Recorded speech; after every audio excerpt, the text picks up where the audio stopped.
Hello everyone, welcome to Social Branded Boss Collective, the place where you will find all things surrounding marketing, content creation, and UGC tips. I'm Taylor and I am the founder of Social Branded Boss Collective, which is a social media agency geared towards helping content creators and brands learn how to grow and monetize on social media. In today's video, we're going to be discussing UGC or user-generated content and how to get started step by step. As I know most, if not all of you, have seen all across social media how you can make upwards of 5 and 10K a month being a content creator without having to post anything on your socials. And if you're wondering why you should even listen to me or anything that I'm saying, I am a full-time UGC creator who made a little over 60K within the first 8 months of being a UGC creator. And yes, I had under 1,000 followers across all of my social channels, and no, I did not post anything to my own account. Before we jump in, I do want to let you guys know that I am doing an individual UGC mentorship that is beginning February 6th. It's a 4-week mentorship regarding UGC, and where I'm going to work with you one-on-one to get set up as a UGC creator and land your first paid deal. A few of the things that you're going to learn during this mentorship is exactly how to create a portfolio, in which I'm going to walk you through creating a portfolio. We're going to set it up from beginning to end, learning how to set your rates, how to find and identify clients, as well as how to pitch with a customized pitch guide to the brands that you want to work with. The mentorship program has a value of over $1,597. However, it's only going to cost you $300 to invest in starting your journey as a content creator, specifically a UGC creator, and even which you can apply these tips to being a content creator or an influencer if that's the route you also choose to go. The link for the mentorship and all additional information will be down below for you guys to check out and sign up. But just let y'all know, I'm only limiting it to 5 spots just because I'm working with everyone one-on-one. I want to make sure I'm spending enough time with everyone. All right, now let's get on into this video. All right, so before officially even jumping into UGC and getting started, there are a few things that you need to keep in mind and things that you actually should do, which are going to help set you up for success as a new UGC creator. One of the first things that you need to be doing, which I'm pretty sure you've already done, which is why you know about UGC, is research. I cannot stress this enough. You need to research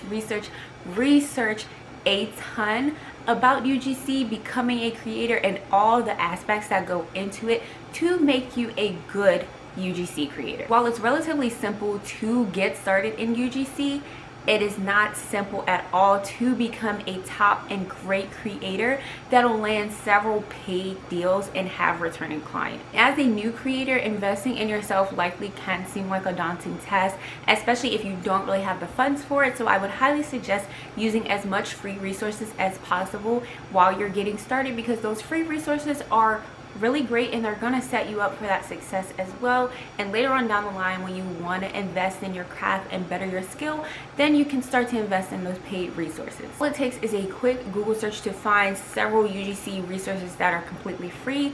One resource in particular that you guys can get today is my free UGC mini roadmap course, which is also linked down below. That's a free mini course guide that's going to take you through the roadmap and help you build up that framework as a new UGC creator and getting started with the basic tips. What is UGC, the difference between the types of content, what type of content you can film, and all of that stuff. So if you guys want that free UGC guide, check the description box below to get it. If you're somebody who likely has personal social media accounts that you really don't want to post your UGC content on, it's likely best to create those UGC specific accounts. That way you can keep everything separate and everything organized. And plus, your UGC specific accounts are where you're gonna communicate with brands, whether that's through DM, emailing, whatever that may be. I also recommend setting up an entirely separate email account outside of your personal one. That way you keep that organized as well, because you don't want to have a personal email where you're receiving content creation stuff and UGC work, contacting brands and such, that gets mixed in with all of your regular daily life, shopping emails, all of that, because everything's just going to be one jumbled complete mess and you might miss things, look over things, forget about things. So create a separate UGC/content creation email where you will do business, because as a UGC creator, you essentially are a business. Once you have your email set up, then you can move on to creating actual social media accounts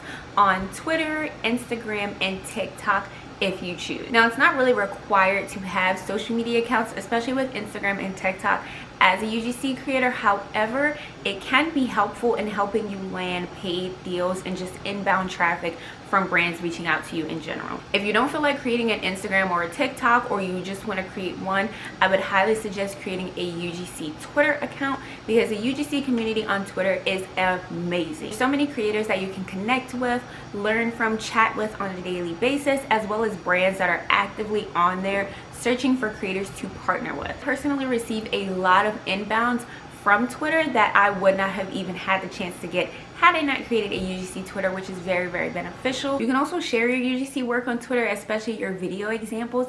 That way the people that are looking to partner with UGC creators can see you, see who you are and what you do. Now, when creating your UGC accounts, especially on Twitter, you need to make sure that your profile is optimized. Having an optimized profile essentially just means setting it up so that you're easily searchable. And by that, I mean having a clear and easily viewable profile photo so that people can identify exactly who you are, your header or your headline on Twitter, putting that you are a UGC creator in that headline and whatever else you want to put in there. But make sure you put UGC creator so that whenever somebody's on Twitter typing looking to find a UGC creator, you're going to be somebody that shows up in those search results. Also, make sure that you have your best email contact as well as your portfolio linked in your bio for easy access for the brands to view, because if a brand really wants to work with you but you have no contact information up there or no display of your work, they're really not going to take that extra step to reach out and find out a way to contact you. They're just going to move on to the next creator and work with them. Now, while you don't necessarily need a following to be a UGC creator,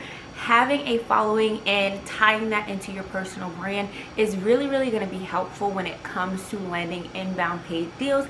And that's when the creation of your other social media accounts come in. Now, for example, I not only do UGC, but I also do influencing stuff. And so I have a personal TikTok that I post on, in which that also helps me receive a ton of inbounds on the UGC side as well, because brands can easily see my work and exactly what I do, even though it's not UGC specific content that I'm posting. Plus, if you're trying to be an influencer, that is going to be a great way for you to segue into that, as well as having metrics that you can use and put in your portfolio at a later time, because when you're starting out as a UGC creator, you're likely not going to have any metrics to show. But if you have your personal social media accounts that you can build upon and create that personal brand upon, you'll be able to show that you can create content that converts, that gets eyes on the content, views, and all of that stuff. All right, now let's move on to step 2, where you're going to practice creating content. You're going to have to create some UGC example work to place in your portfolio, because you obviously haven't gotten any deals yet and you need some work to show what you can do. This is where you're going to utilize products from your home to create example videos and content to showcase in that portfolio. You really don't need to spend extra money going out and purchasing products to film with, because chances are you have a ton of things around your home to film with. So pick about 3 to 5 products that you ideally like to film with, discuss, and talk about, because you've already used them, so you know exactly how they work. And when you're starting out to create content, it's likely going to seem difficult. You're probably going to get frustrated because you don't really know what you're doing, and that is perfectly fine. Take your time with practicing different angles, lightings, backgrounds, snapshots, and setups. That way you'll eventually start to get comfortable, get into a feel for what you like and what you don't like, and essentially better your content creation skills overall. As far as equipment goes, when it comes to filming content, you can film right on your phone. Make sure your cameras are clean and wiped off before filming, and you're going to be good to go. When it comes to editing the content that you've filmed, you can use editing apps such as InShot or CapCut to edit your videos, add text overlays, transitions, all of that. Or you can also edit in the native TikTok editor. That way you can sync up your music to things, add those captions that are directly from TikTok, and get a feel for how to play around with that as well. You can also sync the music up to your video in CapCut, but I personally like to use TikTok's native editor for that, just because it's going to be all in one place and I don't have to export the video from CapCut into TikTok and all of that stuff when I can just do it all in TikTok. But the preference is up to you. Test out the different apps, see how you like them. When you find the one that you like best, keep using it. While you're in this process of creating content and practicing, record every single thing.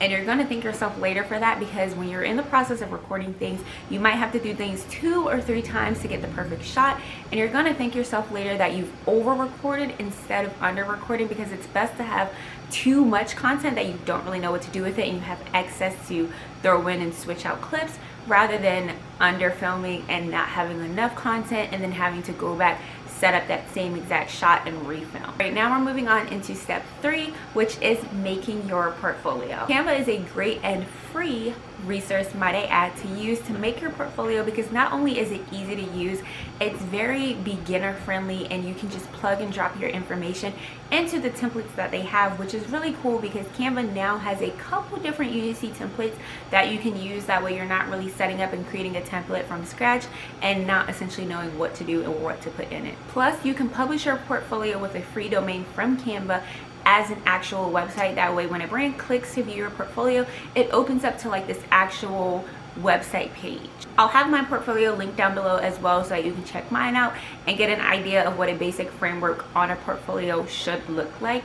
If you guys want me to make a portfolio video of how to build it out step by step, definitely let me know in the comments down below, and I will film that for you guys, because I personally created my portfolio from complete scratch because Canva did not have any of those templates at that time. Now, no matter how you design your portfolio, you need to make sure you have a couple of key elements in there that are very important. Always make sure you have at least your name and a photo of yourself. That way people know who you look like and who you are, as well as a short section just telling a little bit about yourself, whether that's a small paragraph or a few bullet points displaying who you are and what you do, as well as your location. Also, make sure you have several examples of your work. That way you have a variety of exactly what you can do, as well as your rates, packages, type of content, and stuff that you offer as well. And most importantly, do not forget to put your contact information in there, because how else is a brand going to contact you or reach out to you if they don't know how to? And please make sure you hyperlink your email as well as any social accounts that you put in your portfolio, because it's just going to be much easier for a brand to click on that hyperlink and it takes them directly to your accounts, as opposed to them having to copy your username, go to the actual account or go to the actual platform and then paste your account in the search bar and look at it. The brands are not going to do that. They're just going to skip right over you. So make sure you hyperlink your accounts. Now we're going to move on to step 4, which is pitching. This is going to be the fun and exciting part, because you're going to finally start reaching out to brands, contacting them in hopes of getting deals. I can also make an entirely separate video on how to pitch, but I'm just going to give you the basics right here. So before you start pitching, I would say to make a list of at least like 10 to 15 brands that you'd want to work with, and make sure you have a good range of brands in there. Don't just list big high ticket brands, because chances are as a new creator they're not going to respond back to your pitch, let alone work with you. So kind of have a good mix in there of like medium tier brands, lower tier brands, even small businesses if you want to work with them as well. Do the extra research to find the brand's PR or marketing contact and contact them that way, as opposed to just reaching out to their basic customer service email, which is probably like info@brandname.com or hello@brandname.com. Do the research, find the marketing contacts, because you get a better response rate. And make sure you're doing research on the brand so that you can create that personalized pitch, instead of just doing a general pitch like, hi, my name is so-and-so, I'm a UGC creator and I would love to work with you. Chances are that's not really going to get you a response back, let alone a collab, as opposed to a actual personalized pitch. In step 5, which is the last and final step, sign up for influencer platforms or freelance websites. You can use influencer platforms to get a range of collaborations, both gifted and paid, and it's a little bit less friction on how to reach out to those brands and contact them, because within these platforms there are already a list of brands in there, and most of the times you just have to go in there, click that you want to work with them, or like apply to work with them. Sometimes you'll have to put a short pitch and select the products that you want, but other than that you don't have to do a super ton amount of research. A lot of influencer platforms update their sites daily with different brands who are looking for different creators to collab with as well. So there's always going to be a list and a rotating bank of brands that you can reach out and contact through these platforms. A few of my favorite platforms that you can join to get deals are number 1, Coley. This is my most favorite influencer platform of all times.